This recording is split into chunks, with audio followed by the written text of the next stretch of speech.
Alright, welcome to the video. Today we have some Adventure Quest 2D news. This was from Artix tuning into my live stream on Friday, which was pretty crazy. It's just a random thing that happened near the very end of the stream actually. I was eating some chili, he turned up, and turned my webcam back on, and we chatted a little bit about AQ2D, and we got some information from that you might not have seen. I don't think it's been posted anywhere, other than in the live chat that like 100 people were there at the time, so some new information you probably haven't seen. Let's get into it. Alright, I would like to start off the video with the moments before Artix joined the chat. Let's watch this. And then a nice Wii music playing. Do a 50-50 subreddit review? What do you have as a suggestion? I get banned on YouTube. Half the time it's like, oh, a dead guy or some titties. It's like, no, we're not doing that on stream. Look at the chat. That's most likely what Artix heard. You get banned either way. Right before he joined. I imagine he was typing out this comment and he heard me say, dead guy or some titties. Alright, well, that was the first part. Let's get forward to some questions. First thing I asked was who it was, because Alina has used the Artix Entertainment account in the chat before, and it was Artix, so there you go, there's confirmation. Sheb got me to ask Artix for the Korey account with the O, and that worked. Thanks a lot, A, for watching. I really do appreciate that. It's cool having the actual, my actual first name as my AQ name. Really cool. Alright, here's the first little bit of information. So chat was asking, like, people were just asking Artix about a bunch of stuff, like 50% AC bonus, which he didn't say anything about, by the way, and a bunch of other stuff. And then someone asked about AQ Mobile. He said he was working on the 8-bit version, the NES game they're making, for 15 hours that day. So pretty crazy. I think he was getting off work right around when he was in the chat here. We've been working on AQ Mobile like crazy, but still on the core functionality. J6 is starting to learn how to make maps for the new system now, and we'll have to rebuild them all.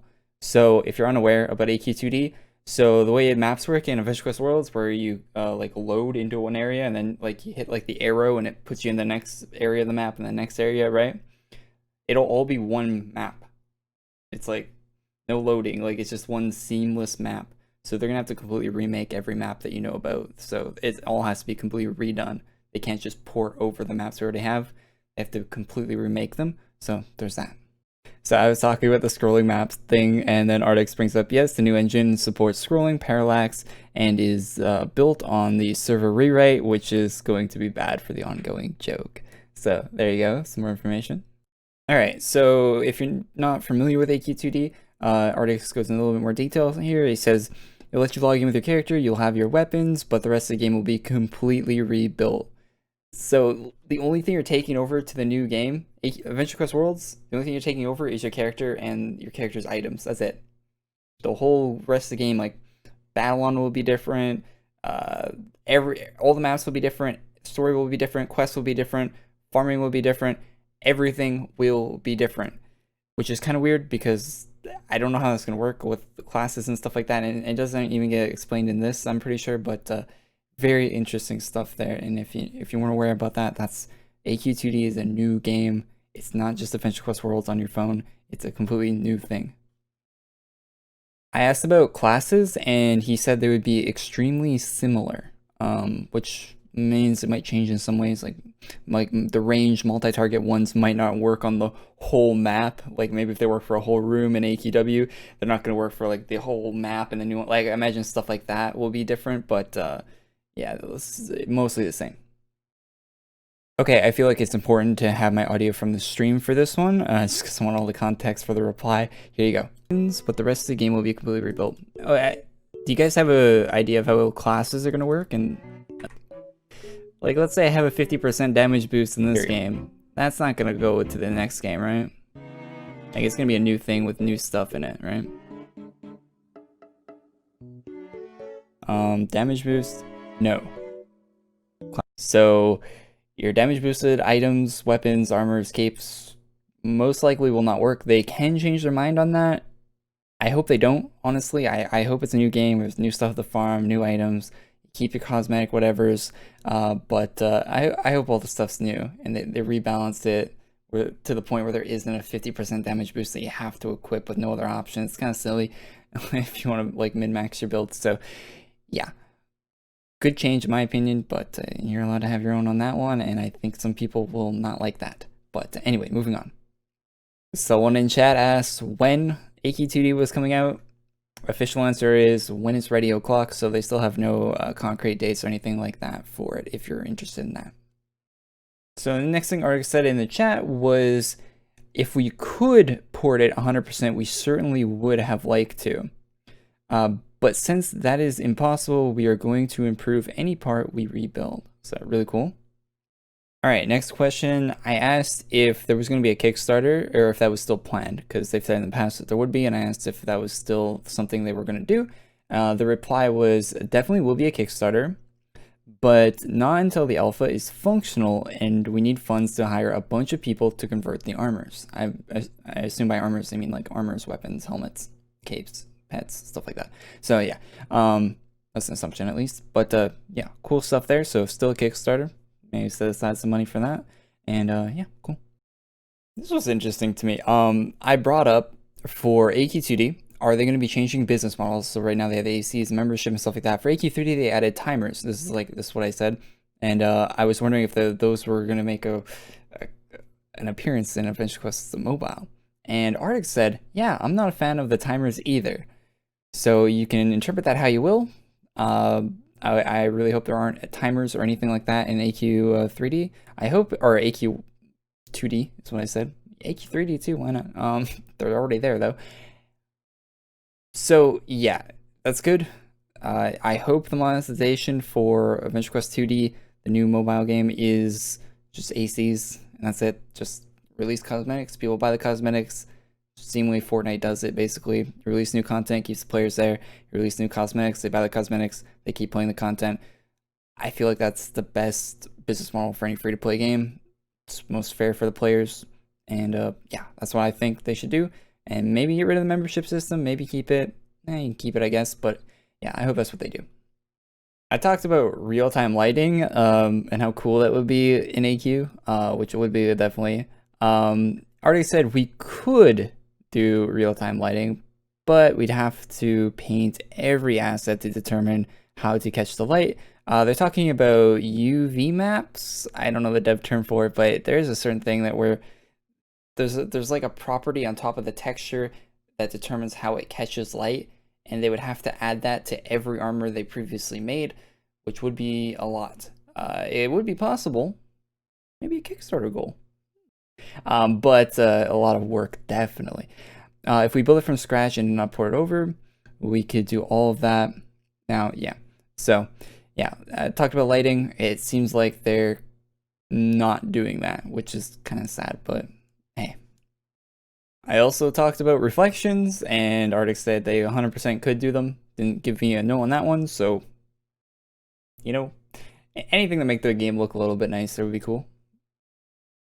This is interesting and something I've been thinking of, but it's never been answered. I've never asked either, but so that's why I didn't get answered. But I want to talk about workflow. We are going to continue using Flash and Animate to create the content, so we will be building content for both of the games at the same time. Now Arctic asked me what things are a must in the mobile version. So Arctic student just joined my stream and I started like berating him with questions. He wanted to hear the questions. So yeah, that's just a little context there. Oh, I feel like this is very important to say, so listen up if you're listening to this in the background or whatever. Also, for those of you listening too carefully to my AQ mobile answers, nothing is set in stone. We have a long track record of involving the community in decisions and changing as needed. So yes, everything in this video is very much subject to change. Everything I'm saying, this is basically just ideas. Like, you have these ideas in your head. They might come true, they might not. Just cool to think about for the new game, right? But don't take anything as if it's set in stone that Arctic is just mentioning randomly in my live stream chat, okay? So yeah, there you go. All right, I was giving a bunch of suggestions, be like, hey, you need this, like, the boosts don't stack, like, they need to stack. I'm like, you need an item drop menu, you need this, you need that. I'm like, you can't ask for a suggestion, so I just start rattling off, like, every little thing I could think of. And he said nice and, like, thank you to a few things I said. I'm not really sure which goes to which, because I was just rapid firing them out. But anyway, yeah, so I gave a bunch of suggestions. You can go watch the VOD if you want. It's 6 hours 58 in the last stream on the channel. That's about when I'm talking about this stuff. I said guilds custom emblem. So I said like, oh yeah, there's games like Grand Theft Auto where you can have a big guild in that game. You can make your own custom emblem, and you can have that on things. Like you can have that on your jacket, you can put that on your car. It's really cool to be able to show off something like that for being in that guild, right? And I mentioned that as something that would be cool for a new guild system, and he acknowledged that in the chat. So might be an idea that he got in his head, and potentially something that could be in the future, maybe. So I've had this idea for a while where I said I think someone brought up face customization in chat, and I said how the face customization should be like drops, right? So like this new boss dragon gets added to the game this week, and he drops like flaming eyelashes or flaming eyeballs or something like that, and that's a customization you can add to your face, and every part of your face is like a customization.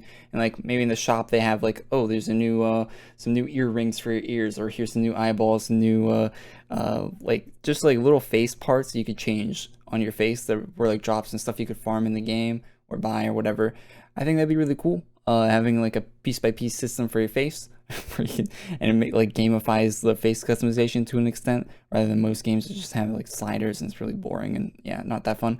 Might not be a great idea, but kind of a cool idea. He said, "Oh," to it. I don't know what that means, but yeah, something to think about. All right, next thing. I said high FPS was a big deal. Arctic said, noted. Capped 120. I said, no, you don't cap it at 120. That's too low, and there's already phones that have higher refresh rates than 120. I'm pretty sure. If they're not, they will soon, and it needs to be higher than that, especially on PC. All right, we continue to talk about frame rate. I said uncapped because that's the only reasonable option for any video game, is having an uncapped frame rate. And if they don't, they're instantly dated, like 5 years in the future when people are playing games at 200 FPS. Your 120 FPS cap looks kind of silly. And then he said like that would be a bad idea because you're running at really super high FPS. And then I said, yeah, of course you'd want to have an option to cap it wherever you want to cap it, right? So if you want to cap it at 300 because you have a 300 hertz monitor, which those do exist now, you can do so. If you want to cap it out at 60 because you have a 60 hertz panel, you can do that. That's definitely the best option with no VSync. Please, no VSync locked on, please. Also, Dylan, thanks again for the $10 just showing up in the video. Thanks, man. All right, a few people in the chat started mentioning trading. Of course, that's always got to come up. And Arctic said, trade is a must, all caps. So it seems like they're on the board. They're on the train for the trading. They're on that train, and it seems like they've been on that train for a while. Back in the day, they said trading will never come to Adventure Quest. It seems like they've changed their mind, and I hope they build AQ2D with trading in mind. I really hope it's a core thing and not a tacked on thing afterwards. I really hope so. I really do. I really hope it's not tacked on afterwards. It'll be... Anyway. Today, but I think the reason RuneScape stuck around with how many players it did is because of the player-driven economy where they're always trading items, and certain items need certain things, and if you have a certain requirement in this certain skill, you can trade that item, and like it always has a flowing and functional economy. I know that's really tough to manage. I've been playing a game called EFT where they have to manage that. Okay, so I just explained like I really think that the economy helps a game stay alive. Arctics agreed with that, so yeah, that's probably part of their reason why they would want trading in the game. It really does help keep a game alive, keeps people interested in it, and yeah, really good. Thanks to everyone in the chat that was giving suggestions. He said really good stuff here. Glad I dropped by. So I guess I was giving good suggestions, chat was giving good suggestions. Chat wouldn't agree with me on a lot of things. I'd be like, hey, I think that you should start from level 0 and everyone should have a fresh start, and they should lock all the classes that everyone has unlocked, and then later on they should get their classes unlocked again. Like if they already farmed them in the last game, they get them again, but they have to wait for them to come out in the new game, so it's like a new fresh experience where everyone's like, oh, this week Void High Lord's coming out. Oh, I already farmed that, so I'll just get it instantly when the release drops, but everyone else will have to, like, stuff like that would be so cool to do, but chat didn't agree with me, and I'm sure the general population for the game doesn't agree with me on that, but I thought that'd be a cool idea. Hardix heard that. I don't think he replied to it, but he was getting a lot of ideas from chat on what people liked and didn't like and stuff like that. And it was, yeah, it's a good little idea session there. I skipped over a bunch of the stuff Artix was asking about because it wasn't really like new information. He was just asking like our opinion on certain things that wasn't really too valid. You can go and check the VOD, but it wasn't really that too much. But this one I kind of wanted to put in this video because he asked, should we need slash commands? Now, for a mobile game, slash commands don't really make sense, right? Because you're typing on phone. Typing on phones is always annoying, especially in games where like this thing pops up on your screen, and it's just, it doesn't feel like very good in games. So I can understand not wanting those. I fought for them. I kept giving my argument for them over and over again until we switched to a different topic. So I fought for them. I think they're good for super users. They're good for, I don't know, it's just good to have slash join commands, I think. Like, it's much easier than using an UI, in my opinion, for a lot of cases, especially for emotes and stuff like that. So I really hope they keep the slash join and slash like emotes and stuff like that for the commands. I really hope they keep those. But Artix, I guess, was thinking about whether or not they would need them in the first place. And that was all. Artix said, thanks for letting me hang out. It's been a crazy long work week. And that was on Friday. So thank you guys for watching this video. Hopefully you enjoyed. Hopefully you learned something. We gave a lot of suggestions to Artix. I'm sure there's some people in the AQ community that think that I probably shouldn't have been the one giving the suggestions and they would have given better suggestions or something like that. But hey, you know, everyone always thinks their suggestions are right. So anyway, really cool that Artix was in the chat and he wanted to listen to the suggestions. I think that's very cool for a developer to do. And yeah, big thanks to him for listening. And thanks to you all for watching this video. Leave a like if you liked it, subscribe to the channel if you're not already.